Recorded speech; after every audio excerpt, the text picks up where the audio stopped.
Hello everyone. आज हम start कर रहे हैं क्लास 8 की हिंदी की वर्कशीट नंबर 12। डेट है आपकी 5 नवंबर 2020। आज की वर्कशीट का आपका टॉपिक है चिट्ठियों की अनूठी दुनिया। जो आपकी लास्ट वर्कशीट थी उसी को इसमें कंटिन्यू किया गया है। स्टार्ट करते हैं हम अपने पैराग्राफ से। आज देश में ऐसे लोगों की कमी नहीं जो अपने पुरखों की चिट्ठियों को सहेज और संजोकर विरासत के रूप में रखे हुए हैं। तो अगर हम देखें तो बहुत से लोग हम पाएंगे जिन्होंने अपने पुरखों की यानी अपने बड़ों की जो चिट्ठियां हैं उसको संभाल कर रखा हुआ है विरासत की तरह। या फिर बड़े बड़े लेखक, पत्रकारों, उद्यमी, कवि, प्रशासक, सन्यासी या किसान, इनकी पत्र रचनाएं अपने आप में अनुसंधान का विषय है। इसके अलावा अगर हम बड़े बड़े लेखकों की बात करें या फिर पत्रकारों की, कवि की, तो इन सब के अगर हम लेटर को देखें तो वो खुद ही एक रिसर्च का टॉपिक है कहीं ना कहीं। अगर आज जैसे संचार साधन होते तो पंडित नेहरू अपनी पुत्री इंदिरा गांधी को फोन करते और तब पिता के पत्र पुत्री के नाम नहीं लिखे जाते जो देश के करोड़ों लोगों को प्रेरणा देते हैं। और जैसे कि हम आज देखते हैं कि इतने सारे संचार साधन हैं, यानी हम एक सेकंड में कॉल कर सकते हैं, वीडियो कॉल कर सकते हैं। अगर ऐसा ही टाइम पहले हुआ होता इंदिरा गांधी और नेहरू जी के टाइम पे, तो उस टाइम पे नेहरू जी अपनी बेटी को पत्र नहीं लिखते। ठीक है, और वो जो पत्र होता वो पत्र पुत्री के नाम नहीं लिखे जाते, जो पूरे देश को, यानी जो भी वो लोग लेटर लिखा करते थे, कहीं ना कहीं पूरे देश को वो एक प्रेरणा देते हैं। उसमें एक ऐसा मैसेज होता है जो हर किसी को कहीं ना कहीं प्रभावित करता है। पत्रों को तो आप सहेज कर रख लेते हैं, पर एसएमएस संदेशों को आप जल्दी ही भूल जाते हैं। जो लेटर्स होते हैं, कितनी सारी फीलिंग्स जुड़ी होती है उसके साथ लोगों की, उसको हम संभाल कर रख सकते हैं। लेकिन जो एसएमएस होते हैं वो हम जल्दी भूल जाते हैं, वो डिलीट हो जाते हैं। कितनी सारी चीज़ें हैं। कितने संदेशों को आप सहेज कर रख सकते हैं।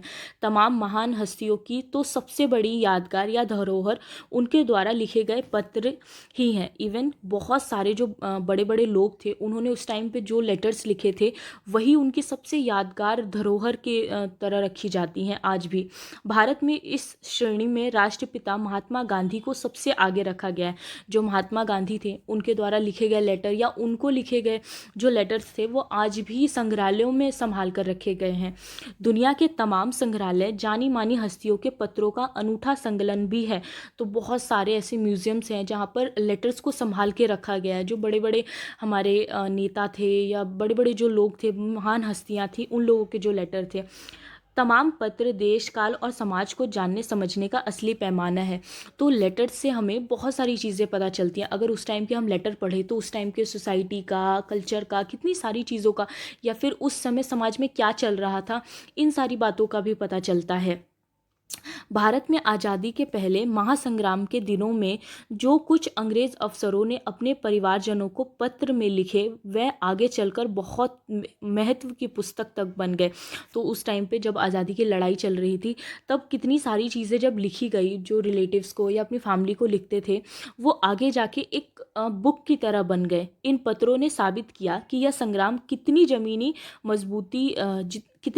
मजबूती लिए हुआ था। मतलब जो क्या था, ये जो लड़ाई हुई थी उसमें क्या क्या बातें थी, इन सारी चीज़ों का पता हमें कहीं ना कहीं उन लेटर्स से भी चलता है।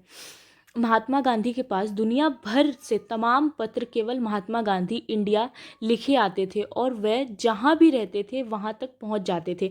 तो जो महात्मा गांधी थे उनको दुनिया भर से, हर जगह से लेटर आते थे, और लेटर पर प्रॉपर कोई एड्रेस नहीं लिखा होता था, बस महात्मा गांधी इंडिया लिखा होता था। और महात्मा गांधी जहाँ भी होते थे, क्योंकि वो आंदोलन में अलग अलग जगह घूमते रहते थे, तो कहीं भी वो होते थे उनको वो लेटर पहुँचा दिया जाता था। आज़ादी के आंदोलन की कई अन्य दिग्गज हस्तियों के साथ भी ऐसा ही था। गांधी जी के पास देश दुनिया से बड़ी संख्या में पत्र पहुंचते थे और पत्रों का जवाब देने के मामले में उनका कोई जोड़ नहीं था। तो गांधी जी के पास दुनिया के अलग अलग जगह से पत्र आते थे और वो आंसर भी बहुत जल्दी करते थे। जो लेटर होते थे गांधी जी उसका आंसर भी बहुत जल्दी करते थे। कहा जाता है कि जैसे ही उन्हें पत्र मिलता था उसी समय वे उसका जवाब भी लिख देते थे। अपने पत्रों से ही ज़्यादातर पत्रों का जवाब देते थे, अपने हाथों से ही ज़्यादातर पत्रों का जवाब देते थे। और जैसे ही गांधी जी को लेटर मिलता था वो तुरंत खुद से ही लेटर लिखना स्टार्ट कर देते थे और उसका आंसर भी भेजते थे। जब लिखते लिखते उनका दाहिना हाथ दर्द करने लगता था तो वो बाएं हाथ से लिखने में जुट जाते थे। तो लिखते लिखते जब उनका राइट हैंड मतलब दर्द होता था तो वो लेफ़्ट हैंड से लिखते थे। मतलब इतने ज़्यादा वो कितने डेडिकेटेड थे अपने काम के लिए या अपनी हर चीज़ के लिए। तुरंत उनको कोई भी लेटर मिलता था वो उसका आंसर मतलब देने की पूरी कोशिश करते थे और देते भी थे। ठीक है, कितने सारे लेटर, अगर पूरे वर्ल्ड से आ रहे हैं तो उन्हें कितने सारे लेटर्स आते होंगे। महात्मा गांधी ही नहीं, आंदोलन के तमाम नायकों के पत्र गांव गांव में मिल जाते हैं। पत्र भेजने वाले लोग उन पत्रों को किसी परिस्थिति पत्र से कम नहीं मानते हैं। तो जो लेटर होते थे उन्हें किसी परिस्थिति पत्र से कम नहीं माना जाता था। परिस्थिति पत्र का मतलब होता है प्रशंसा पत्र, कि जब कोई तारीफ करता है तो उसे प्रशस्ति पत्र कहा जाता है। और कई लोगों ने तो उन पत्रों को फ्रेम कराकर रख लिया है। यह है पत्रों का जादू। यही नहीं, पत्रों के आधार पर ही कई भाषाओं में जाने कितनी किताबें लिखी जा चुकी हैं। तो ये कहीं ना कहीं पत्रों का जादू ही है। बहुत से लोग उन लेटर्स को मतलब अपनी विरासत की तरह या यादगार के रूप में फ्रेम करा करके भी रखते हैं।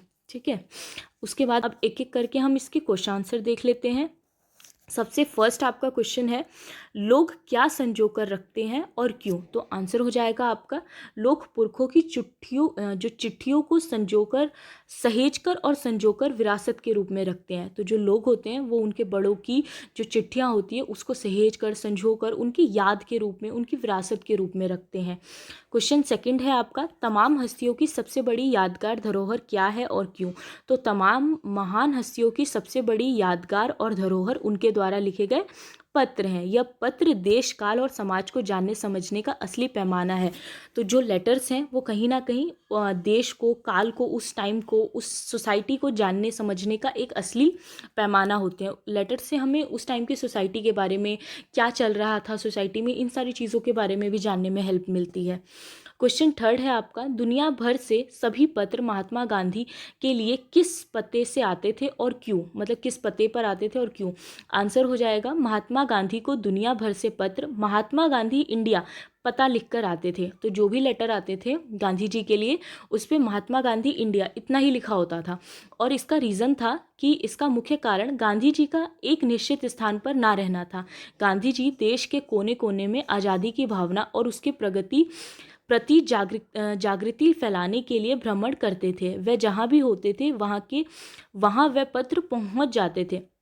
तो गांधी जी जहाँ भी होते थे उनके वो लेटर्स वहाँ पहुँचा दिए जाते थे। ठीक है, क्योंकि वो आज़ादी की लड़ाई के लिए अलग अलग जगह घूम रहे होते थे।